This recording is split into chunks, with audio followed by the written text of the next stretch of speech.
नमस्कार दोस्तों, मैं हूं नीरज और आपकी अपनी कक्षा में स्वागत है। इस वीडियो में हम लोग टाइप्स ऑफ डिफरेंट लैंप्स के बारे में बात करेंगे कि जो लैंप होते हैं वो अलग-अलग प्रकार के कौन-कौन से होते हैं और उनका जो है किस तरीके से वर्क करता है और कंस्ट्रक्शन देखने में वो कैसा होता है। तो सबसे पहले जो है तापदीप लैंप है, जिसको इंग्लिश में इनकैंडेसेंट लैंप भी हम लोग बोलते हैं। तो ये तापदीप लैंप जो है ये कोई नई चीज़ नहीं है, ये आपके घरों में पहले इस्तेमाल की जाती है, जो कि देखने में इस तरीके का स्ट्रक्चर रहता है, जिसमें आपने देखा होगा कि जब हम लोग इलेक्ट्रिसिटी देते हैं और स्विच ऑन करते हैं तो यहाँ ये जो फिलामेंट है जो कि टंगस्टन का होता है, ये फिलामेंट जो है वो हीटअप होता है और गर्म होता है और हमें रोशनी जो है वो मिलती है। बाहर का जो स्ट्रक्चर है वो ग्लास का होता है और वो जो है प्रोटेक्शन पर्पस से होता है, और अंदर जो ये एरिया है ये हमारा एरिया वैक्यूम होता है या आर्गन गैस भी उसमें डाली जा सकती है। तो और यहाँ पर और जो आप चीज़ें देख रहे हैं ये सब क्या है, हमारे ये वाला हिस्सा जो है वो सपोर्ट का है। जैसे कि यहाँ पे एक 1 1 बाई 1 देखें तो देखिए बाहर वाला हिस्सा जो है आपका ये ग्लास का है, अंदर जो है वो गैस फिलिंग होती है, नॉर्मली जो है आर्गन होता है, और ये जो आपका फिलामेंट है वो टंगस्टन का होता है। और उसके बाद ये इसको सपोर्ट करने के लिए बीच में दो तार लगे रहते हैं, और उसके बाद जो है यहाँ जो सप्लाई जा रही होती है उसके ऊपर भी आपकी कोटिंग होती है ग्लास की। उसके बाद जो है ड्यूमेट वायर लिखा हुआ है, जिसके थ्रू जो है वो सप्लाई अंदर से यहाँ जो कनेक्शन हम दे रहे हैं उससे बाहर की तरफ आती है। उसके बाद यहाँ पर भी आपका एक क्या होता है, एग्जॉस्ट ट्यूब होती है, अगर कोई गैस ज़्यादा बन रही है तो वो रिलीज करने के लिए। उसके बाद जो है बीच में अंदर जो है वो स्टेम लगी होती है। स्टेम क्या है, वो बस आपका एक मेटल का पीस रहेगा जो कि थोड़ी मजबूत रहती है, और अंदर एक तरफ से कह सकते हैं कि अंदर एक फ्यूज़ भी होता है जो कि नॉर्मली नहीं ख़राब होता है। नॉर्मली हम लोग देखते हैं कि ये जो टंगस्टन है यही वाला हिस्सा जो है वो आपका क्या हो जाता है, वो ख़राब होता है, और बाहर ये कैप होती है जिसके थ्रू हम लोग इलेक्ट्रिसिटी सप्लाई करते हैं। ये घरों में ऑलरेडी जो है आपने देखा होगा, ये इस्तेमाल में लाया जाता है। और ये जो हिस्सा दिख रहा है आपको, ये आपका क्या है कि एनर्जी का जो फ्लो है वो कैसे है, जैसे कि इनपुट आपकी 100% आ रही है, उसमें से 10% अप्रॉक्सीमेटली जो है विजिबल रेडिएशन में जाता है, और इसको ऊर्जा चलने में जो ऊर्जा खर्च होती है वो लगभग 20% हो जाती है, और 70% जो है वो इंफ्रारेड रेडिएशन में जाता है। तो इस तरीके से जो है कंस्ट्रक्शन है हमारा तापदीप लैंप का। नेक्स्ट है आपका रिफ्लेक्टर लैंप। रिफ्लेक्टर लैंप क्या है, परावर्तक लैंप। तो नाम से ही समझ में आ रहा है इसमें रिफ्लेक्टर लगा होगा। रिफ्लेक्टर क्या होता है, देखिए क्या है, परावर्तक लैंप मूल रूप से तापदीप लैंप होते हैं, वही होता है, तापदीप ही होता है, जो उच्च गुणवत्ता वाले आंतरिक दर्पण के साथ प्रदान किए जाते हैं, जो लैंप के परवलयी आकार के पालन करते हैं। इसका क्या है कि ये नॉर्मली जो है इस तरीके का स्ट्रक्चर रहेगा, और यहाँ पर आपका लैंप जो है वो लगा होता है, और इसका स्ट्रक्चर इस तरीके का होता है कि ये सारी की सारी लाइट को एक तरफ फोकस करके आगे की तरफ जो है वो आपका देता है। नॉर्मली हम लोग गाड़ियों वगैरह में ऐसे देखते हैं परावर्तक लैंप, जो कि आगे के हेडलाइट्स वगैरह में लगी होती है, जिससे कि रोशनी हमारी काफ़ी डिस्टेंस तक जाती है। या आज की डेट में भी आपने देखा होगा, जो हम लोग घरों में टॉर्च इस्तेमाल करते हैं तो उसके जो आगे का हिस्सा होता है उसके अंदर जो लाइट लगी रहती है वो हमारे तापदीप लैंप ही होता है, और उसके साइड में रिफ्लेक्टर्स लगे होते हैं, जिसके कारण से जो रोशनी है वो एक तरफ जो है वो फोकस होती है, जैसा कि यहाँ पर मैं बता रहा था। इसके बाद नेक्स्ट आता है आपका हैलोजन लैंप। तो देखिए इसमें टंगस्टन फिलामेंट और बल्ब हैलोजन गैस भरा रहता है। धारा करंट फिलामेंट के माध्यम से बहती है और गर्मागर्म लैंप के रूप में इसे गर्म करती है। तो ये इसका एक स्ट्रक्चर है। इसमें क्या होता है, ये जो आप देख रहे हो यहाँ पे आपका टंगस्टन लैंप है, जो टंगस्टन लगा होता है, और जब वो गर्म होता है तो, और यहाँ जो है हैलोजन के कुछ पार्टिकल्स भी होते हैं। तो जब ये टंगस्टन गर्म होता है तो हैलोजन पार्टिकल्स जो है वो उसके थ्रू भी सप्लाई जो है वो फ्लो करती है, और यहाँ पर जो लाइट जनरेट होती है वो काफ़ी ज़्यादा होती है। बाहर वाला हिस्सा जो है वो बॉडी वो सिर्फ सपोर्ट के लिए है, कि जिससे कि अंदर का जो लैंप है हमारा उसको कोई भी नुकसान ना हो। तो इसका इस्तेमाल जो है जहाँ पे हमें ज़्यादा रोशनी की आवश्यकता होती है वहाँ पे हम लोग हैलोजन लैंप का इस्तेमाल करते हैं। फिर नेक्स्ट है आपका प्रतिदीप्त ट्यूब लैंप। ये आपका जो है फ्लोरेसेंट ट्यूब लैंप, ये नॉर्मली आपके घरों में भी इस्तेमाल होता है, जो कि आप देखते हो ना कि एक लंबी सी ट्यूब रहती है और उसमें जो है आपके दोनों साइड से सप्लाई दी गई होती है, और यहाँ पर एक ब्लास्ट लगा होता है, और उस ब्लास्ट के थ्रू जो है वो आपका जब सप्लाई ऑन की जाती है तो यहाँ पर हमारे जो पूरा का पूरा ये वाइट कलर का जलने लगता है और हमें रोशनी मिलने लगती है। तो यहाँ पर आप देखिए तो बिल्कुल वैसे यही चीज़ है, ये आपकी ट्यूब है और यहाँ पे ब्लास्ट है और यहाँ एक स्टार्टर भी लगाते हैं। तो जब स्टार्टर लगाते हैं तो शुरुआत में जो सप्लाई होती है, जब ये स्विच हमारा ऑन होता है तो यहाँ पे आपका क्या होता है, आर्क जनरेट होती है। यहाँ पे भी आपका जो टंगस्टन का फिलामेंट है ये भी दोनों एनर्जी जनरेट करते हैं, और यहाँ जो आपका ट्यूब के अंदर पारा का वाष्प भरा रहता है।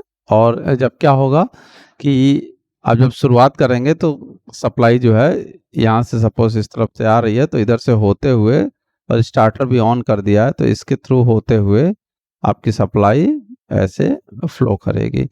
और धीरे धीरे जब ये हमारा वाष्प गर्म होगा तो एक टाइम ऐसा आएगा जब क्या होगा कि जो सप्लाई है वो इस टंगस्टन के थ्रू जो है यहाँ से इस वाष्प के थ्रू होते हुए यहाँ से फ्लो करेगी, और उस समय हमारा जो स्टार्टर है वो क्या हो जाएगा, ऑफ हो जाएगा। तो स्टार्टर की जो रिक्वायरमेंट होती है वो शुरुआत में ही होती है, उसके बाद धीरे धीरे वो क्या हो जाता है, हमारा नेटवर्क से बाहर हो जाता है, और जो सप्लाई है वो इस आपके फिलामेंट से इस फिलामेंट के बीच में इस वाष्प के थ्रू जो है वो फ्लो करती रहती है। और वो जब गर्म होता है तो फ्लोरेसेंट की कोटिंग लगी होती है वाइट कलर की, आप जो देखते हो वो जो कोटिंग है वो आपकी चमकती है, और चमकती है तो हमें रोशनी जो है वो दिखाई देती है। इसमें भी जो एनर्जी के फ्लो चार्ट की बात करें तो 100% जो एनर्जी है उसमें 25% चली जाती है आपके विजिबल लाइट्स में, और उसके बाद उसकी एनर्जी लगभग 45% चली जाती है उसके खुद को रन करने में, और 30% जो है वो लगभग इंफ्रारेड में चली जाती है। नेक्स्ट आता है कॉम्पैक्ट फ्लोरेसेंट लैम्प। ये आपके घरों में CFL के नाम से आप जानते हैं। ये भी क्या है, ये कोई नई चीज़ नहीं है, ये बिल्कुल आपका अभी जो हम लोगों ने ये पढ़ा है आपका फ्लोरेसेंट ट्यूब लैम्प, ये बिल्कुल वही चीज़ है, बस उसका एक छोटा रूप है ना। जैसे कि यहाँ पर आप देखते हो ना, ट्यूब्स थोड़ी छोटी हो जाती हैं और लीनियर भी हो सकती है और सर्कुलर भी हो सकती है, और कंस्ट्रक्शन में अंदर से कोई भी फर्क जो है वो नहीं पड़ता है। फिर इसके बाद नेक्स्ट होता है आपका सोडियम वेपर लैम्प। तो सोडियम वेपर लैम्प में क्या है, इसमें भी दो तरीके के लैंप हैं, एक है आपका low pressure sodium vapour lamp और दूसरा है आपका high pressure sodium vapour lamp. तो low pressure sodium vapour lamp में क्या है आपकी, जैसे कि यहाँ पे ट्यूब दिख रही है, ये आपकी ट्यूब ऐसे रहेगी और यहाँ पर आपका क्या रहता है, फिलामेंट्स रहते हैं। यहाँ पर आपका दोनों फिलामेंट रहते हैं और यहाँ आर्क प्रोड्यूस करते हैं, और इसके थ्रू यहाँ पर आपका कनेक्टेड है फिलामेंट्स के थ्रू, ये पतला सा जो है फिलामेंट रहेगा। अब जब यहाँ पे हम इलेक्ट्रिसिटी सप्लाई देते हैं, जब हम AC सप्लाई यहाँ पे दे रहे हैं तो क्या होगा कि ये जो हिस्सा है ये गर्म होगा, और गर्म होगा तो इसमें भरा होता है सोडियम, और वो भी वेपर के फॉर्म में। लेकिन लो प्रेशर होने के कारण यहाँ पे इंटेंसिटी हमको बहुत हाई नहीं मिलती है, वैसे भी ये बहुत ही लो वाटेज का होता है, नॉर्मली 18 से 180 तक के बीच का होता है। तो ये बहुत हाई इंटेंसिटी की लाइट तो आपको प्रोवाइड नहीं करेगा, लेकिन हल्की पीले रंग की रोशनी जो है वो आपको प्रोवाइड करेगा। तो ये जहाँ पर भी हमको ऐसे रिक्वायरमेंट है जहाँ पे बहुत ज़्यादा इंटेंसिटी नहीं चाहिए, तो वहाँ पर हम लो प्रेशर सोडियम वेपर का वेपर लैंप का इस्तेमाल हम लोग कर सकते हैं। फिर इसके बाद आता है आपका high pressure sodium vapour lamp. तो इसमें क्या है ये भी बिल्कुल आपका लो प्रेशर के जैसा, थोड़ा-सा कंस्ट्रक्शन अलग है इसमें। तो इसमें देखिए क्या किया जाता है, ये वाला जो हिस्सा आप देख रहे हो, यही हमारा मेनली जो है वो लैंप है, हाई प्रेशर लैंप। यही हमारा आर्क ट्यूब है, जहाँ पर हमारा आर्क जो है वो जनरेट होगा। और ये जो बाहर का हिस्सा है, ये सिर्फ इसके लिए प्रोटेक्शन के लिए है। यहाँ पर भी स्टार्टर और ब्लास्ट का इस्तेमाल किया जाता है। और यह आर्क शुरू करने में जो है वो क्या करता है, जो हमारा जब सप्लाई देते हैं तो आग शुरू करने में मदद करने के लिए एक नियॉन गैस भरी जाती है। इस ट्यूब के अंदर जो है वो क्या होगी, एक नियॉन गैस भरी जाएगी और साथ में सोडियम मरकरी गैस भी मिश्रित रहती है, जिससे कि हमको पीले रंग की रोशनी जो है वो दिखाई देती है। तो शुरुआत में ये क्या होगा, हमारा स्टार्टर भी कनेक्टेड रहेगा और ये हल्की हल्की रोशनी स्टार्ट करेगा। और जैसे जैसे इंटेंसिटी बढ़ती जाएगी, हमारा स्टार्टर क्या होगा, एक टाइम के बाद वो नेटवर्क सर्किट से बाहर हो जाएगा और सीधे ब्लास्ट के थ्रू हमको जो है सप्लाई हमारे high pressure sodium vapour lamp को मिलती रहेगी। और सोडियम हमारा जब वेपराइज होगा तो वो क्या होगा, आपका लाइट ग्लो और ज़्यादा करेगी और अच्छे से हमें जो है रोशनी मिलती रहेगी। ये जो है नॉर्मली आपकी जितनी भी स्ट्रीट लाइट जो कि आप पीले पीले रंग की देखते हो, उस वहाँ पर हमको इन्हीं सोडियम वेपर लैंप का, high pressure sodium vapour lamp का इस्तेमाल हम लोग करते हैं। यहाँ पे ऊर्जा का जो फ्लो है उसको अगर आप देखेंगे तो 100% ऊर्जा में 30% विजिबल रेडिएशन में जाता है, 60% जो है लॉस होता है, यानी कि पावर कंजम्पशन बहुत ही ज़्यादा होने वाला है। और 20% जो है वो इंफ्रारेड में जाता है और यूवी यानी कि अल्ट्रा वायलेट रेस में कितना जाता है, लगभग 5% के आसपास, 0.5 और सॉरी 5% के आसपास में जो है आपका चला जाएगा। तो इस तरीके से जो है आपका रेडिएशन में जो भी ऊर्जा हम दे रहे हैं वो वहाँ पे खर्च होती है। नेक्स्ट है आपका मर्क्यूरी वेपर लैंप। तो ये भी बिल्कुल आपका जो है पिछले जो सोडियम वेपर लैंप है, बस यहाँ पर क्या होता है कि हमारा कंस्ट्रक्शन थोड़ा सा चेंज हो गया। इसमें हम लोग जो है क्या यूज़ कर रहे हैं, मर्क्यूरी को वेपर के फॉर्म में इस्तेमाल कर रहे हैं। और कंस्ट्रक्शन पॉइंट ऑफ व्यू से देखेंगे तो लगभग जो है वो एक ही जैसा है। तो यहाँ क्या होगा, ये जो आर्क ट्यूब है हमारी, इस ट्यूब में आपका क्या भरा जाएगा, मर्क्यूरी को फिलअप किया जाएगा, वो भी किस फॉर्म में, वेपर के फॉर्म में। और जब हमारा आर्क प्रोड्यूस होता है, जब हम सप्लाई देते हैं आर्क प्रोड्यूस होता है, तो जो हमारी सप्लाई है वो मर्क्यूरी के फॉर्म में, मर्क्यूरी के थ्रू होते हुए एक हमारा आर्क से दूसरे आर्क के बीच में जो हमारा सिस्टम है उसमें यहाँ पे फ्लो करती है करंट और हमारा ग्लो करता है बल्ब। और इसका भी जो इस्तेमाल है वो हम अगर देखें तो एनर्जी में ये 100% जो भी सप्लाई दे रहे हैं उसमें 15% हमारे विजिबल रेडिएशन में जाता है, 50% जो है वो आपके लॉसेस में चले जाते हैं, 20% के पास जो है वो अल्ट्रा वायलेट रेडिएशन में जाता है और इंफ्रारेड में 15% के आसपास में जाता है। फिर इसके बाद नेक्स्ट है आपका मेटल हैलाइड लैंप।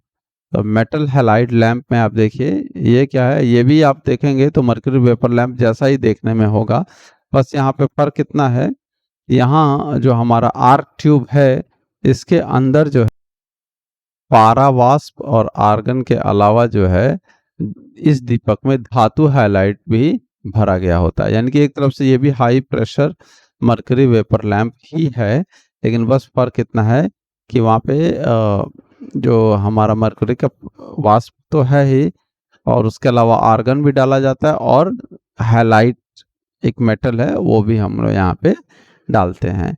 और यहाँ पर जब हम सप्लाई देते हैं तो यहाँ पर भी हमारा ये वाला जो हिस्सा है इतना, ये जो है यहाँ पे ये ग्लो करता है और हमें रोशनी मिलती है। यहाँ पर भी अगर हम एनर्जी के बारे में देखें तो 100% जो भी एनर्जी जा रही हो, 25% आपकी विजिबल रेडिएशन में है, 50% आपका जो है लॉसेस में जा रहा है, 5% के आसपास में अल्ट्रा वायलेट में जा रही है और इंफ्रारेड के लिए लगभग 20% रेडिएशन में जा रहा है। अब इसके बाद जो है हम लोग बात करेंगे एलईडी की, जो कि आजकल बहुत ज़्यादा घरों में डोमेस्टिक लेवल में और इंडस्ट्रियल लेवल में भी यूज़ किया जा रहा है। तो एलईडी का फुल फॉर्म क्या होता है, लाइट एमिटिंग डायोड। तो डायोड आपने अगर पढ़ा हो तो उसमें क्या होता है, दो चीज़ें होती हैं, एक पी टाइप, एक आपका क्या होता है पी, और एक होता है एन।